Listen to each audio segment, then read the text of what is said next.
নমস্কাৰ, মই আদিত্য বিক্ৰম যাদৱ, ৰাজ্যিক প্ৰকল্প সঞ্চালক, অসম আভ্যন্তৰীণ জল পৰিবহণ উন্নয়ন সমিতি। আজি কেইটামান গুৰুত্বপূৰ্ণ কথা আপোনালোকৰ মাজতে তুলি ধৰিব বিচাৰিছোঁ।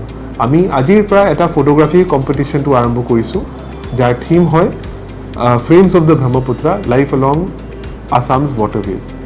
আমি সেই ফটোগ্ৰাফী প্ৰতিযোগিতাৰ যোগেদি অসমৰ সুন্দৰ পৰিৱেশ, নৈপৰীয়া জনজীৱন, কলা সংস্কৃতি, অসমৰ জলসম্পদ, বন্যপ্ৰাণী আৰু আমাৰ প্ৰাকৃতিক পৰিৱেশটো গোটেই পৃথিৱীলৈ আমি তুলি ধৰিব বিচাৰিছোঁ।